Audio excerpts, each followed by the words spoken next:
Copa আমেরিকার back to back শিরোপা জিতেছে আর্জেন্টিনা। সেই এখনো পর্যন্ত তার আনন্দ উচ্ছ্বাস সবকিছুই আছে। ইউরো জিতে গেছে স্পেন, এখন ফিনালিসিমাতে স্পেন মুখোমুখি হবে আর্জেন্টিনার। সেরা দল আসলে কারা? আর্জেন্টিনা তো বিশ্বকাপ জিতেছে, সেরা খেলোয়াড়কে? সেসব নিয়ে আলোচনা করতে চাই। আমাদের সাথে এই মুহূর্তে যুক্ত হচ্ছেন ক্রীড়া বিশ্লেষক মাহমুদ হাসান শামীম। মাহমুদ হাসান শামীম, শুভ সকাল, স্বাগত একাত্তরের খেলা যোগে। একটা আসলে বিতর্ক আছে বা আলোচনা আছে যে আসলে কনমেবল অঞ্চলের যে দলগুলো তারা আসলে কম্পারেটিভলি একটু দুর্বল দল হয় বা তাদের এখানে প্রতিযোগিতাটা কম থাকে, কিন্তু ইউরোপ সেখানে আসলে যারা খেলে প্রত্যেকটা দলই আসলে খুবই মানে সেই ধরনের একটা দল থাকে বা সেখানে কম্পিটিশনটা অনেক বেশি কঠিন থাকে। কিন্তু আমরা যদি দেখি কনমেবল অঞ্চলের দলগুলোই তো ওয়ার্ল্ড কাপ আসলে জিতে থাকে বা বেশিরভাগ ওয়ার্ল্ড কাপ তাদের কাছে। সেখান থেকে আসলে কি মনে হয় এই মুহূর্তে কোন দলটা আসলে বিশ্বের সেরা দল?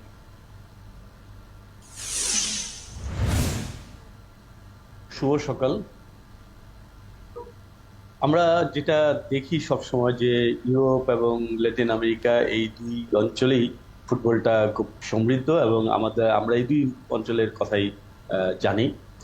তবে দুটোর মধ্যে একটা পার্থক্য হচ্ছে যে ল্যাটিন আমেরিকা, দেখুন আমরা কিন্তু ইউরোপের বিভিন্ন লিগের কথা বলতে পারি।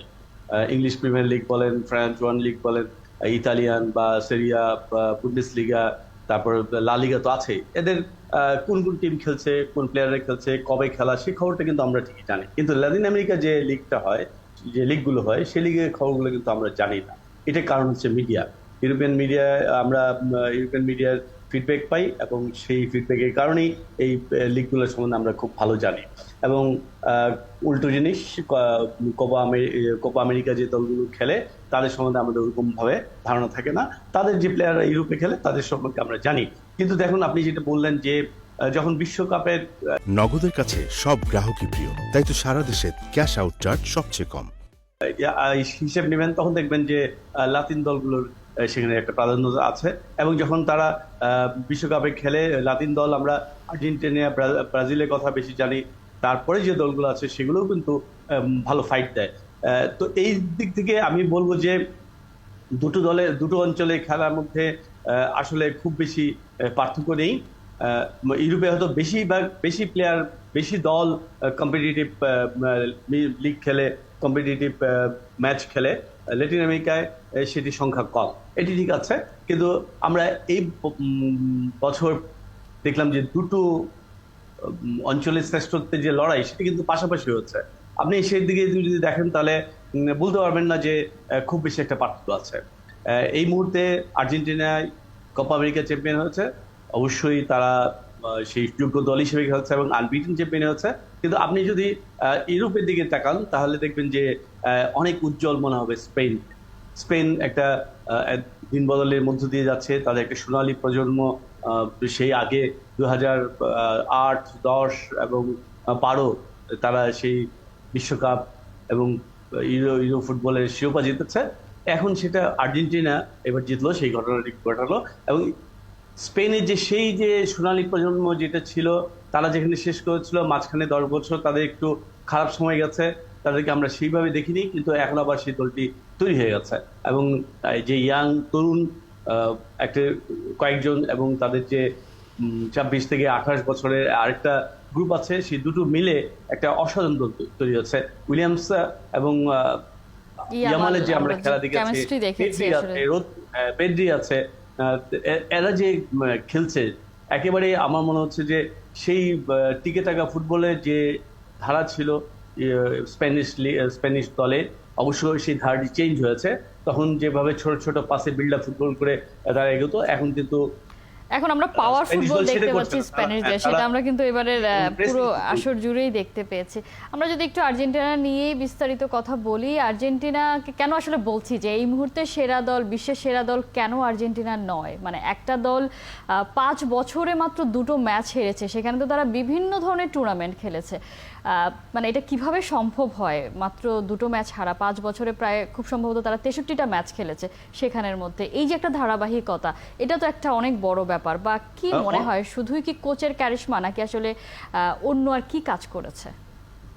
না, কোচের কারিশমা তো অবশ্যই একটি ব্যাপার। আপনি দেখুন এর আগে যে কোচের যে অবস্থা ছিল, আমরা যদি আর্জেন্টিনার কথা মনে করি, সেই আপনার 2014 বিশ্বকাপ, তারপর 16-15 যে কোপা আমেরিকার কথা, তারপর দেখুন কি সমালোচনা হয়েছে। এবং সেই সমালোচনা মেসিকে নিয়ে কি হয়েছে, যে মেসি ক্লাবের জন্য খেলেন, দলের জন্য খেলেন না, জাতীয় দলের জন্য তিনি সর্বোচ্চটুকু দেন না, সে অবস্থায় গেছে। এবং প্রচন্ড সমালোচনার মধ্য দিয়ে আর্জেন্টিনা এগিয়েছে এবং তাদের খুব দুরবস্থার মধ্যে গেছে, একটা প্যাচ প্যাচ সেটা কাটিয়ে 2021 সাল থেকে একটা আমরা ভিন্ন আর্জেন্টিনাকে দেখছি। এবং এই আর্জেন্টিনাকে সেরা না বলার কোনো উপায় নেই। তো আপনি তারা তারা জিতেছে কোপা আমেরিকা, তারা জিতেছে বিশ্বকাপ, তারা জিতেছে দুই মহাদেশের শ্রেষ্ঠত্বের লড়াইয়ে ফিনালে সিমিয়া, এবং তারা আবারও জিতলো কোপা আমেরিকা। ফলে অবশ্যই আর্জেন্টিনা এই মুহূর্তে আপনাকে বলতে হবে যে কোপা আমেরিকার সেরা দল, বিশ্বের অন্যতম সেরা দল। এখানে অবশ্যই কোচের একটি ভূমিকা আছে।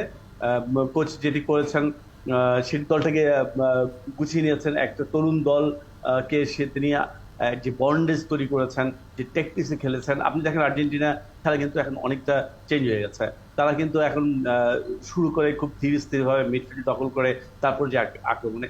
এবং গত ফাইনালের যে ম্যাচটি হলো, সেটিতে এখন কলম্বিয়া শুরু থেকেই দুর্দান্ত ম্যাচ খেলছিল। তাদের প্রচন্ড গতি, হাই প্রেসিং ফুটবল, এবং তারা যেটা যে একটা মাঠটাকে ক্লোজ করে এনে খেলা, একটা প্লেয়ার বল পেলে তাকে ছুঁড়ে মানে বলটা কেড়ে নেওয়ার জন্য 3-4 জন ঝাঁপিয়ে পড়া, এই যে কলম্বিয়ান যে অ্যাগ্রেসিভ ফুটবল, সেই ফুটবলের ফাইনালে আপনি দেখুন সেটাকে কিভাবে অ্যাবজর্ব করেছে আর্জেন্টিনার দল। তারা কিন্তু খুব মানে সহজভাবে এই কলম্বিয়ার যে অ্যাগ্রেসিভ মনোভাব, সেটাকে সলভ করে অ্যাবজর্ব করে তারা নিষ্ক্রিয় করে তারা কিন্তু তাদের ঠিকই বলটা বের করে নিয়েছে। এবং এখানে একটি বড় ভূমিকা আছে এমিলিও মার্টিনেজের। আপনি দেখবেন যে কোপা আমেরিকা, সেই প্রথম 2021 সালে কোপা আমেরিকা, বিশ্বকাপ এবং এবার কোপা আমেরিকা, অর্ধেকটাই খেলেছেন এমিলিও মার্টিনেজ। এই মার্টিনেজ যদি মানে যেভাবে বল ঠেকান, যেভাবে বল সেভ করেন, মার্টিনেজের মতো একজন গোলরক্ষক যদি পেছনে থাকে, তাহলে সামনে এরা কিন্তু খুব নির্ভয়ে খেলতে পারে।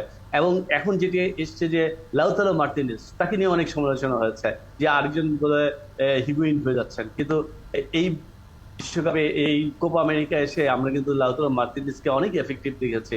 5টি গোল করেছেন, বদলি হিসেবে নামেন, এই ফাইনালেও বদলি হিসেবে নেমেছেন, মাত্র 23 মিনিট খেলছেন। তার যে ইম্প্যাক্ট, সেই ইম্প্যাক্টটা কিন্তু দুর্দান্ত। এবং তিনি দলের জন্য খেলছেন, ফলে দলের জন্য একটা পজিটিভ রোল প্লে করছেন। ফলে এই যে একটা নতুন তারকার উদয় এবং পুরনোদের সাথে যে সমন্বয়, দি মারিয়া এবং মেসির সাথে এই তরুণরা যে সমন্বয়টি করেছেন, সেটি কিন্তু একটা বড় ব্যাপার। দি মারিয়া দেখুন 16 বছর ধরে খেলছেন, এবং সেই খেলা আগে 2021 সালের আগে যে দি মারিয়া ছিলেন, আমার মনে হয় 2021 সালের পর থেকে দি মারিয়াকে আমরা অন্যরকম দেখেছি। এই বিশ্বকাপে তিনি গোল পাননি, তারপরে সেরা প্লেয়ার হচ্ছেন, কারণ তিনি ছিলেন পাপেট মাস্টার। এবং মেসি চলে যাওয়ার পর দলটাকে নিয়ন্ত্রণ করা, খেলাটাকে নিয়ন্ত্রণ করা, আর্জেন্টিনার প্লেয়ারদেরকে সেভাবে উদ্বুদ্ধ করা এবং দলের জন্য ভূমিকা পালন করা, সেটি তিনি করেছেন। আগের 3টি ফাইনাল, কোপা 21, বিশ্বকাপ এবং কোপা ফিনালিসিমিয়া, এই 3টি বড় মেজর কাপে উনি কিন্তু ফাইনালে গোল করেছেন। এবার গোল পাননি, কিন্তু একটা দুর্দান্ত শট নিয়েছিলেন, সেটি টিকে দিয়েছিল কলম্বিয়া গোলরক্ষক। কিছু কিছু প্লেয়ারের আসলে অ্যাপিয়ারেন্সটাই দলের জন্য এত বেশি কাজ করে বা এফেক্টিভ হয়ে থাকে। দেখা যায় যে গোল না পেলেও, যেমন লিওনেল মেসির আসলে দেখছিলাম যে তিনি কোপা আমেরিকার ফাইনালে কখনোই গোল করতে পারেননি, অ্যাসিস্ট করতে পারেননি, সেটা লাস্ট ম্যাচটাতেও করতে পারেননি। কিন্তু গতকাল আমরা দেখেছি তিনি কতটা ইমোশনাল হয়ে গিয়েছিলেন এবং তিনি মাঠ ছেড়ে উঠতে চাচ্ছিলেন না। তারপর তাকে লিসান্দ্রো মার্টিনেজ বলছিলেন যে তার হয়ে এখন বাকি খেলাটা তারা খেলে দিবে, এবং সেটা আমরা দেখেছি কিভাবে আসলে প্রত্যেকে পারফর্ম করেছে। এই যে তাদের যে একটা প্রভাব, বা তারা দলে থাকলে প্রত্যেকে যেভাবে আসলে পারফর্ম করে, এটা তো একটা অনেক বড় শক্তি যে কোনো দলের জন্য। অবশ্যই এই যে আত্মবিশ্বাসটা, সেটি কিন্তু বড় ব্যাপার। আমি শুনেছিলাম যে 2021 সালে যখন মেসির জন্মদিন পালন করা ছিল, সবাই গিফট নিয়ে গেছে, কিন্তু এমিলি মার্টিনেজ কোনো গিফট নিয়ে যাননি। তখন সবাই সাংবাদিক পরে জিজ্ঞেস করছেন, সবাই গিফট দিলে আপনি দেন না? বলে যে আমি ওকে কোপা আমেরিকা দেব। এবং সেই কোপা আমেরিকা কিন্তু তাকে দিয়েছিল। তো আবার 2022 সালে বিশ্বকাপে যখন সৌদি আরবের কাছে হেরেছিল, তখন মার্টিনেজ মেসিকে বলছেন যে মন খারাপ করো না, আমি আছি, আমরা নিশ্চয়ই জিতবো। এবং এবারও তিনি কিন্তু নাকি একই কাজ করেছেন। মেসির জন্মদিনে গিফট দেননি, বলেছেন যে আমি কোপা দিব, এবং সেই কোপাটা কিন্তু দিয়েছে। এবং সত্যিকার অর্থে এই যে তিনটা বড় মেজর শিরোপা জিতলো, তিনটা চারটা মেজর শিরোপা যে জিতলো আর্জেন্টিনা, তার মধ্যে কিন্তু মার্তিনেজের ভূমিকা, এমিলি মার্তিনেজের ভূমিকা কিন্তু দুর্দান্ত, খুব একটা দারুণ ভূমিকা না, পালন সেটা তো করেছে। আসলে অস্বীকার করার কোনো উপায় নেই। গেল কোপাতে কলম্বিয়ার বিপক্ষে তো সেমিফাইনালে টাইব্রেকার হয়েছিল, সেই সময় যদি আসলে তিনি না আটকাতে পারতেন, বা তিনি যদি তাকে যদি আমরা এই রূপে না দেখতে পারতাম, তাহলে হয়তো ব্যাক টু ব্যাক যে অর্জনগুলো সেগুলো আমরা দেখতেও পেতাম না। মাহমুদ হাসান শামীম, বিশ্বকাপে যে সেভটা করেছিলেন এবং এবারও যে ইকুয়েডরের বিরুদ্ধে যে সেভগুলো করলেন, একেবারেই সব সব মিলিয়ে কিন্তু মানে জয়ের নায়ক, একটা নেপথ্য নায়ক কিন্তু এমিলো মার্টিনেজ। আর সামনে তো মেসি ছিলেনই এই সময়টুকু, এই আর্জেন্টিনার এই সুবর্ণ সময় মেসির উপস্থিতি। হ্যাঁ, মেসি এখন ধরুন নিয়তির এটা মানে বিধান, বয়স হয়েছে, এখন হয়তো আগের মতো আর তিনি সেভাবে খেলতে পারেনি, কিন্তু তার উপস্থিতি এবারও যদি উপস্থিতি অনেক বড় একটা ব্যাপার। একটু থামাই মাহমুদ হাসান শামীম আপনাকে, আপনি তো আসলে অনেক বছর ধরে ক্রিকেট আঙ্গন বলি, ফুটবল আঙ্গন, মানে আপনি খবর আসলে সংগ্রহ করেন, খবর রাখেন আসলে সব কিছুর।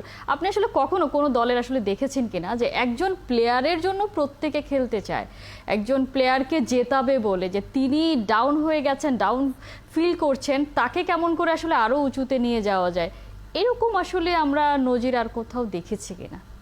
না, আসলে এটি কিন্তু একটা নজিরবিহীন ঘটনা। এই ধরনের ব্যাপার যদি হয়, তাহলে দলের যেটা হচ্ছে যে তারা মেসির জন্য বিশ্বকাপ খেলতে চায়, মেসির জন্য কোপা আমেরিকা খেলতে চায়। এই যে একটা মানে দলের মধ্যে এই যে একটা মনোভাব, এই যে একটা ইচ্ছে, এইটা কিন্তু দলকে অন্যরকম ভাবে প্রভাবিত করে, অন্য শক্তি যোগায়। আমি বলবো যে 63 মিনিটে মেসি ফাউলের শিকার হয়ে মাঠ ছেড়েছেন, ছাড়তে চাচ্ছিলেন না, ফুলা পানি খেলছিলেন, তারপর বাধ্য হয়েছেন মাঠ ছেড়ে যেতে, কেঁদেছেন, আমরা দেখেছি তার কান্না। সেই কান্নাটি একটা কারণ। আমার মনে হয় যে দল গোল পায়নি, এখন তিনি বেরিয়ে যাচ্ছেন, যদি দল না জিততে পারে তাহলে হয়তো নিজেকে তিনি অপরাধী ভাববেন।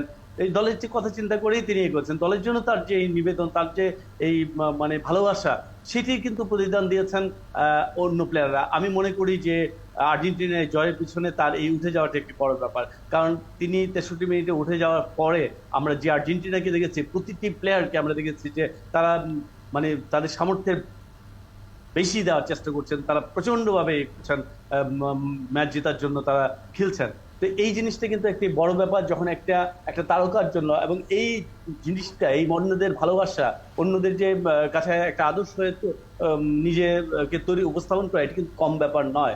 মেসির একটা ন্যাচারাল ট্যালেন্ট, তিনি মানে জন্মগত প্রতিভা মেসি, কিন্তু সেই প্রতিভাকে কাজে লাগিয়ে দলের জন্য এফেক্টিভ হওয়া এবং দলের অন্যদের কাছে একজন এরকম তারকা পরিণত হওয়া, যার জন্য পুরো দল খেলতে পারে, সেটি কিন্তু খুব বিরল ব্যাপার। এই ঘটনাটি আসলে এইভাবে বিশ্ব দলের ক্রিকেটে বলেন কিংবা ফুটবলে বলেন, খুব রেয়ার ঘটনা। একেবারে, এবং সেই কারণে যেটা আসলে শুরুতেই আপনাকে প্রশ্ন করেছিলাম যে একটা দল এত ধারাবাহিকভাবে আসলে কিভাবে পারফর্ম করতে পারে, এই যে একটা বড় কারণ হতে পারে। শুধুই যে আসলে দলের সবাই পারফর্ম করছে তা নয়, এত লম্বা সময় ধরে পারফর্ম করার জন্য যে এনার্জিটা দরকার, যে মোটিভেশনটা দরকার, সেটা হয়তো লিওনেল মেসির কাছেই আছে। এই জন্যই তারা আসলে খোড়া মেসিকে নিয়েও তারা থাকতে চায়, খেলতে চায়। নিশ্চয়ই আমরা আর্জেন্টিনা নিয়ে কথা বলবো, ফিনালিসিমায় দেখা হবে স্পেন আর্জেন্টিনা, সেই সব নিয়েও নিশ্চয়ই আমরা ভবিষ্যতে আলোচনা করব। মাহমুদ হাসান শামীম, অসংখ্য ধন্যবাদ এতক্ষণ আমাদেরকে সময় দেওয়ার জন্য। দর্শক, আমরা কথা বলছিলাম আর্জেন্টিনাকে নিয়ে, আমাদের সাথে এই আলোচনায় এতক্ষণ যুক্ত ছিলেন ক্রীড়া বিশ্লেষক মাহমুদ হাসান শামীম।